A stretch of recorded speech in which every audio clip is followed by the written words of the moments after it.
MUDA case ಕುರಿತು CM ಪತ್ನಿ first reaction. ಮಾಧ್ಯಮಗಳಿಗೆ ಭಾವನಾತ್ಮಕ ಪತ್ರ ಬರೆದ ಪಾರ್ವತಿ. ಸಿದ್ದರಾಮಯ್ಯರ ರಾಜಕೀಯ ಭವಿಷ್ಯದಲ್ಲೇ ಎಲ್ಲೂ ಕಾಣಿಸಿಕೊಳ್ಳದ ಅವರ ಪತ್ನಿ ಮೂಡಾ ಹಗರಣ ಸಂಬಂಧ ಮೊದಲ ಬಾರಿಗೆ ರಿಯಾಕ್ಟ್ ಮಾಡಿದ್ದಾರೆ. ಸಾರ್ವಜನಿಕವಾಗಿ ಎಲ್ಲಿಯೂ ಕಾಣಿಸಿಕೊಳ್ಳದ ಪಾರ್ವತಿಯವರು ಮೂಡಾ ಹಗರಣದಿಂದಾಗಿ ಮಾಧ್ಯಮಗಳಿಗೆ ಪತ್ರ ಬರೆದಿದ್ದಾರೆ.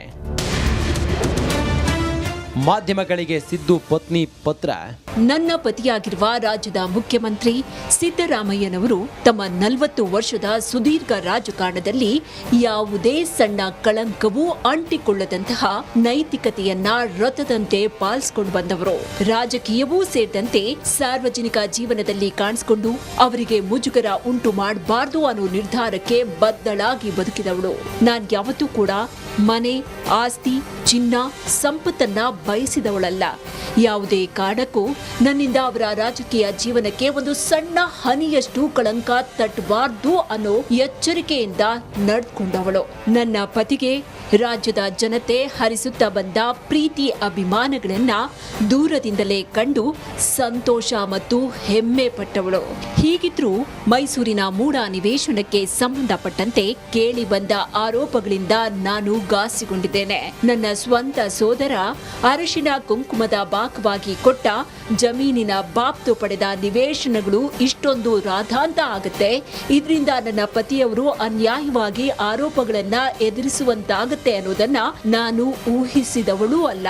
ನನ್ಗೆ ಈ ನಿವೇಶನ, ಮನೆ, ಆಸ್ತಿ, ಸಂಪತ್ತು ಯಾವುದೂ ಕೂಡ ನನ್ನ ಪತಿಯ ಗೌರವ, ಘನತೆ, ಮರ್ಯಾದೆ ಮತ್ತು ಅವರ ನೆಮ್ಮದಿಗಿಂತ ದೊಡ್ಡದಲ್ಲ.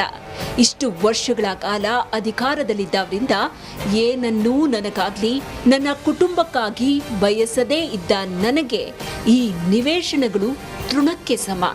ಈ ಹಿನ್ನೆಲೆಯಲ್ಲಿ ವಿವಾದಕ್ಕೆ ಕಾರಣವಾಗಿರುವ ಮೂಡಾದ 14 ನಿವೇಶನಗಳನ್ನ ವಾಪಸ್ ಕೊಡುವುದಕ್ಕೆ ನಿರ್ಧರಿಸಿದ್ದೇನೆ. ಈ ಬಗ್ಗೆ ನನ್ನ ಪತಿಯವರ ಅಭಿಪ್ರಾಯ ಏನಿದೆ ಅನ್ನೋದು ನನಗೆ ತಿಳಿದಿಲ್ಲ. ನನ್ನ ಮಗನ ಬಳಿಯಾಗ್ಲಿ, ನನ್ನ ಕುಟುಂಬದ ಇತರ ಸದಸ್ಯರ ಬಳಿಯಾಗ್ಲಿ ಇದರ ಬಗ್ಗೆ ನಾನು ಚರ್ಚೆ ಮಾಡಿಲ್ಲ. ಇದು ನಾನು ನನ್ನ ಆತ್ಮ ಸಾಕ್ಷಿಯ ಕರೆಗೆ ಓಗಟ್ಟು ಪ್ರಜ್ಞಾಪೂರ್ವಕವಾಗಿ ಕೈಗೊಂಡಿರುವ ತೀರ್ಮಾನ. ಈ ಹಂತದಲ್ಲಿ ಇಂತಹ ನಿರ್ಧಾರಕ್ಕೆ ಏಕೆ ಬಂದ್ರಿ ಅಂತ ಯಾರಾದ್ರೂ ಕೇಳಬಹುದು. ಆರೋಪ ಕೇಳಿ ಬಂದ ದಿನವೇ ನಾನು ಈ ನಿರ್ಧಾರ ಮಾಡಿದ್ದೆ. ಆದ್ರೆ ಈ ಮೂಡಾ ನಿವೇಶನ ಹಂಚಿಕೆಯ ಆರೋಪವನ್ನ ರಾಜಕೀಯ ದುರುದ್ದೇಶದಿಂದ ಮಾಡಲಾಗಿದ್ದು, ಈ ಅನ್ಯಾಯದ ವಿರುದ್ಧ ಹೋರಾಡಬೇಕು, ಅವರ ಸಂಚಿಗೆ ನಾವು ಬಲಿಯಾಗಬಾರದು ಅಂತ ಕೆಲ ಹಿತೈಷಿಗಳು ಹೇಳಿದ ಕಾರಣಕ್ಕೆ ನಿವೇಶನ ವಾಪಸ್ ಮಾಡಬೇಕೆಂಬ ನಿರ್ಧಾರವನ್ನ ಕೈಬಿಟ್ಟಿದ್ದೆ.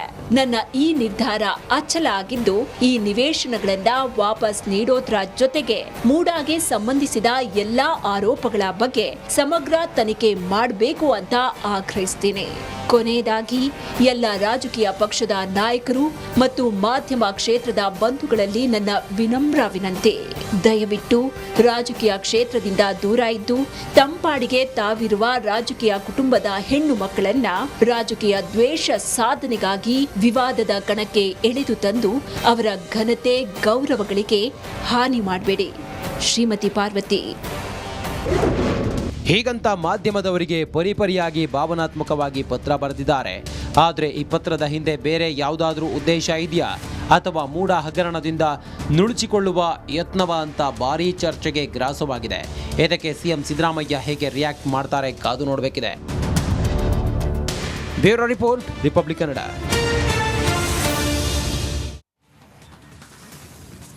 ಸಿಎಂ ಸಿದ್ದರಾಮಯ್ಯ ಪತ್ನಿ ಮೂಡಾ ಸೈಟ್ ವಾಪಸ್ ನೀಡಿದ್ದಾರೆ. ರಿಪಬ್ಲಿಕ್ ಕನ್ನಡ ಬಿಗ್ ಇಂಪ್ಯಾಕ್ಟ್ ಇದು. ಈ ಕುರಿತ ಒಂದು ವರದಿ ಕೂಡ ಇದೆ, ಬನ್ನಿ ನೋಡ್ಕೊಂಡು ಬರೋಣ.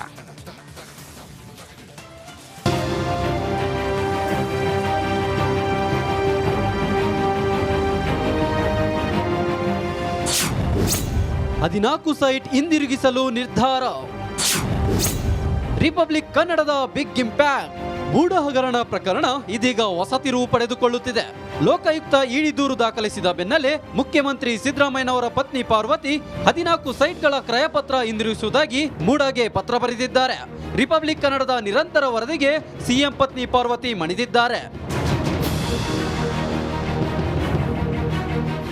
ಹೌದು, ಮೈಸೂರಿನ ವಿಜಯನಗರದ 3 ಮತ್ತು 4ನೇ ಹಂತದಲ್ಲಿ ಪಡೆದ 14 ನಿವೇಶನಗಳನ್ನು ಹಿಂದಿರುಗಿಸುವುದಾಗಿ ಸಿಎಂ ಪತ್ನಿ ಪಾರ್ವತಿ ಮೂಡಾ ಆಯುಕ್ತರಿಗೆ ಪತ್ರ ಬರೆದಿದ್ದಾರೆ. ಸಿದ್ದರಾಮಯ್ಯನವರಿಗೆ ರಾಜಕೀಯವಾಗಿ ಆಗುತ್ತಿರುವ ಸಂಕಷ್ಟವನ್ನು ನೋಡಲಾಗದೆ ಪತ್ನಿ ನಿರ್ಧಾರಕ್ಕೆ ಬಂದಿದ್ದಾರೆ. ಈ ಬಗ್ಗೆ ಖುದ್ದು ಪಾರ್ವತಿ ಮೂಡಾಗೆ ಬರೆದ ಪತ್ರದಲ್ಲಿ ಸ್ಪಷ್ಟವಾಗಿ ಉಲ್ಲೇಖಿಸಿದ್ದಾರೆ.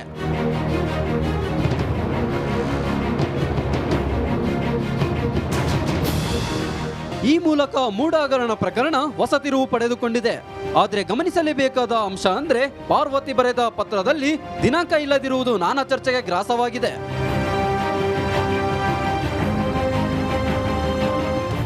ಮೂಡದ 14 ನಿವೇಶನ ವಾಪಸ್ ನೀಡಿದ ವಿಚಾರ ಸಿಎಂ ಪತ್ನಿ ಪಾರ್ವತಿ ಬರೆದ ಪತ್ರವು ನಿನ್ನೆ ಸಂಜೆಯ ನಿವೇಶನ ಹಿಂದಿರುಗಿಸಿರುವ ಪತ್ರವನ್ನ ಮೂಡಾ ಕಚೇರಿಗೆ ತಲುಪಿಸಿದ್ದಾರೆ ಎನ್ನಲಾಗಿದೆ. ಆಪ್ತರ ಮೂಲಕ ಪತ್ರ ರವಾನಿಸಿರುವ ಪಾರ್ವತಿ ಕೂಡಲೇ ಕ್ರಯ ಪತ್ರ ರದ್ದು ಮಾಡುವಂತೆ ಮೂಡಾ ಆಯುಕ್ತ ರಘುನಂದನ್ಗೆ ಮನವಿ ಮಾಡಿಕೊಂಡಿದ್ದಾರಂತೆ. Bureau report, republic Kannada. ಮೂಡಾದಲ್ಲಿ ಸಿಎಂ ಪತ್ನಿ 14 ನಿವೇಶನ ಪಡೆದ ವಿಚಾರಕ್ಕೆ ಸಂಬಂಧಪಟ್ಟಂತೆ ನಿನ್ನೆ ಸಂಜೆಯೇ ಮೂಡಾ ಕಚೇರಿಗೆ ತಲುಪಿರುವ ಈ ಪತ್ರ ಇಂದು ಸಿಎಂ ಪತ್ನಿ ಕೊಟ್ಟಿರುವ ಪತ್ರ ಪರಿಶೀಲನೆ ಆಗುತ್ತೆ. ಮೂಡಾ ಆಯುಕ್ತ ರಘುನಂದನ್ ಅವರು ಪತ್ರ ಪರಿಶೀಲನೆ ಮಾಡಿ ಕ್ರಮ ಕೈಗೊಳ್ಳುವ ಸಾಧ್ಯತೆ ಇದೆ. ಸದ್ಯ ಲೋಕಾಯುಕ್ತದಲ್ಲಿ ಎಫ್ಐಆರ್ ಕೂಡ ದಾಖಲಾಗಿದೆ. ಈ ಸಂದರ್ಭದಲ್ಲಿ ಪತ್ರವನ್ನು ಆಧರಿಸಿ ಏನು ಕ್ರಮ ಕೈಗೊಳ್ಳಬೇಕು ಅನ್ನೋದನ್ನ ಕೂಡ ನಿರ್ಧಾರ ಮಾಡ್ತಾರೆ. ಈ ಬಗ್ಗೆ ನಗರಾಭಿವೃದ್ಧಿ ಇಲಾಖೆಯ ಅಧಿಕಾರಿಗಳ ಜೊತೆ ಪ್ರಮುಖವಾಗಿ ಚರ್ಚೆ ನಡೆಯುತ್ತೆ ಅನ್ನೋದರ ಬಗ್ಗೆ ಮಾಹಿತಿ ಸಿಗ್ತಾ ಇದೆ. 14 ಸೈಟ್ ವಿವಾದ, ಸಿಎಂ ಸಿದ್ದರಾಮಯ್ಯನವರು ದೊಡ್ಡ ಮಟ್ಟದ ಆರೋಪಗಳನ್ನು ಎದುರಿಸುತ್ತಿದ್ದಾರೆ. ಅವರ ವಿರುದ್ಧವೂ ಕೂಡ ಈಗ ಲೋಕಾಯುಕ್ತದಲ್ಲಿ ಎಫ್ಐಆರ್ ದಾಖಲಾಗಿದೆ. A1 ಆರೋಪಿ ಪಾರ್ವತಿಯವರು, A2 ಸಿದ್ದರಾಮಯ್ಯನವರು. ಹಾಗಾಗಿ ಈ ಆರೋಪಗಳಿಂದ ಮುಕ್ತರಾಗೋದಕ್ಕೆ ಸಿಎಂ ಪತ್ನಿ ಪಾರ್ವತಿಯವರು ಒಂದು ನಿರ್ಧಾರಕ್ಕೆ ಬಂದ್ರು. ಇಲ್ಲ, 14 ಸೈಟ್ಗಳನ್ನ ಕೂಡ ವಾಪಸ್ ಕೊಟ್ಬಿಡ್ತೀನಿ ಅಂತ. ಹಾಗಾಗಿ ಮೂಡಾಗೆ ಒಂದು ಪತ್ರ ಬರೆದಿದ್ರು. ಆ ಪತ್ರ ನಿನ್ನೆಯೇ ತಲುಪಿದೆ ಅಂತ ಇವತ್ತು ಪರಿಶೀಲನೆ ಹಾಕಿ ಕ್ರಮ ಕೈಗೊಳ್ಳಲಾಗುತ್ತೆ.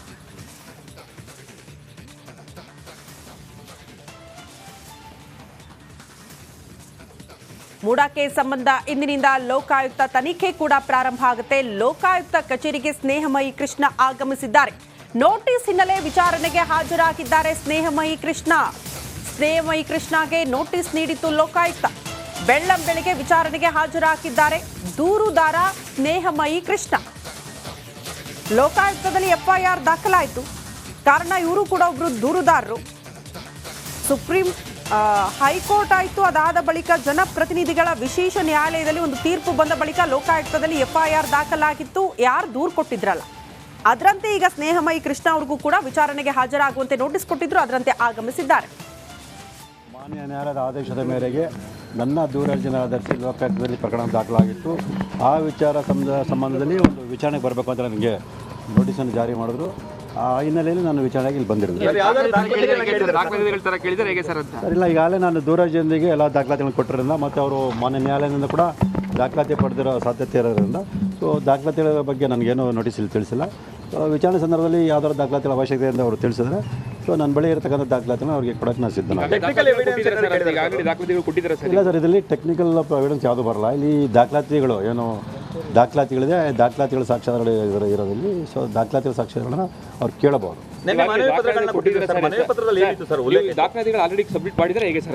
ಮೊದಲು ದೂರಜಿ ಕೂಡ ಸಂದರ್ಭ ಎಲ್ಲ ದಾಖಲಾತಿ ಸಂದರ್ಭ.